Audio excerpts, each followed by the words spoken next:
We ask our computers to do some pretty insane calculations, right? In the blink of an eye. But have you ever really stopped and wondered how they do the most basic thing of all? Like, how does a chunk of silicon and plastic actually add two numbers together? Let's find out. All right, so let's get into it by starting with a mystery you've probably bumped into yourself. You buy a new hard drive, maybe a stick of RAM. You plug it in, and the capacity is, well, it's always a little bit less than what it said on the box. And no, you're not getting scammed. It's actually a clue that reveals the secret language computers speak. So to figure out that whole storage thing, we need to get one thing straight. Humans and computers do not count the same way at all. It's like we're speaking two totally different dialects of math. Okay, this right here is the absolute heart of it. We humans, we love our tens. 1,000, a million, it's all neat and tidy for our brains. But a computer? Its whole world is built on or off switches, right? So for a computer, a neat number is a power of 2.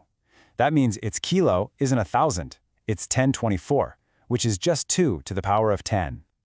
You know, that tiny difference, just 24, doesn't really feel like a big deal, does it? But oh man, it compounds. When you jump up to a megabyte, the gap gets bigger. By the time you're talking gigabytes, the difference between how the box counts in powers of 10 and how your computer actually counts in powers of 2 is huge, and that's your missing space.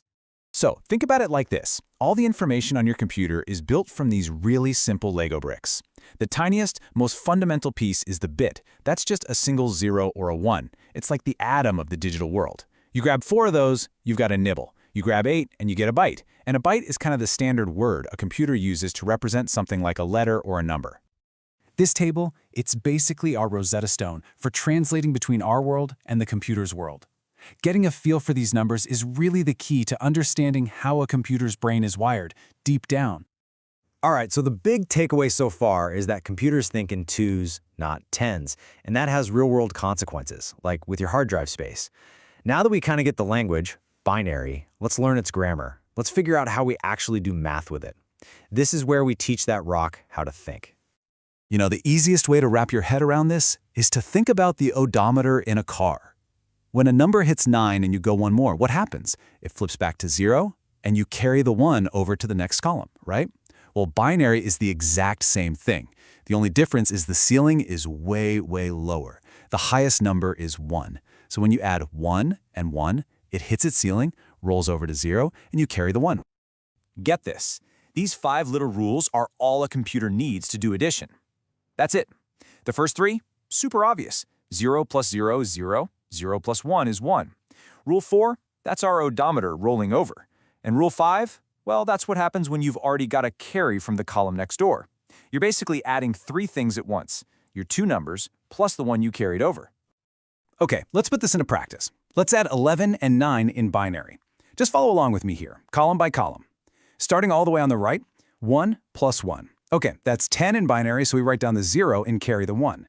Next column, we have a 1, a 0, plus that 1 we just carried. So that's 1 plus 1 again. So we write down another 0 and carry another 1. Okay, third column, 0 plus our carried 1. That's easy, it's just 1, no carry this time.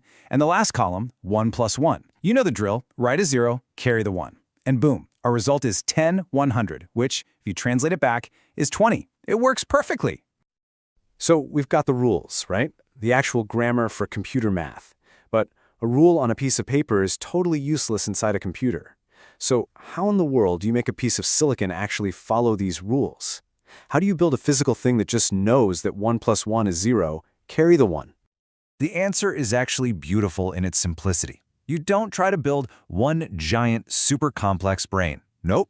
Instead, you build ridiculously simple little circuits called logic gates. Each one is designed to do just one tiny microscopic piece of the puzzle.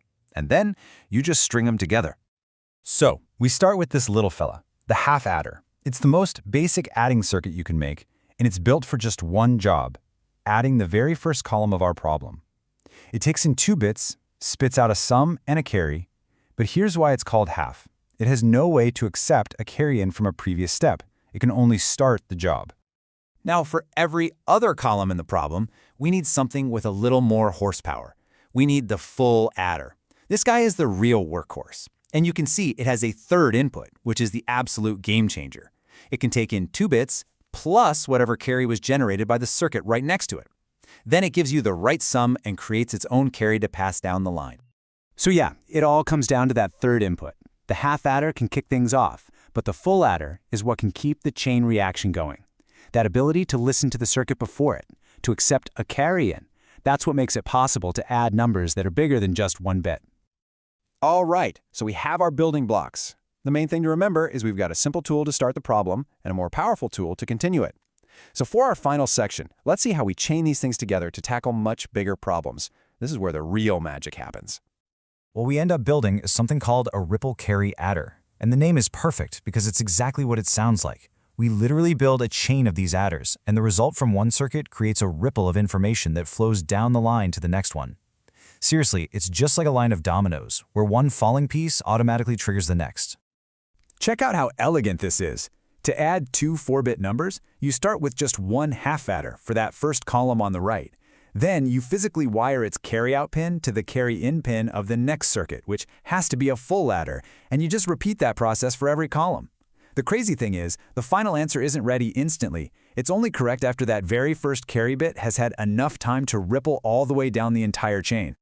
And there you have it. We've gone on a whole journey here. We started with a simple question about missing hard drive space, and that led us to the computer's native language, binary. Then, we learned the simple rules of binary math, and finally, we saw the actual physical hardware, the half and full adders, that make those rules a reality in a piece of silicon, from language to logic to a machine. So when you boil it all down, we've basically taught a rock how to add, which is pretty cool. But it leaves you with one last really interesting question, right? If a computer's most fundamental math tool is just this simple chain of adders, how on earth does it do something way more complicated, like subtraction or multiplication? Well, as it turns out, it's just more clever tricks using these exact same simple ideas. But hey, that's a story for another time. Thanks for digging into the mind of a machine with me.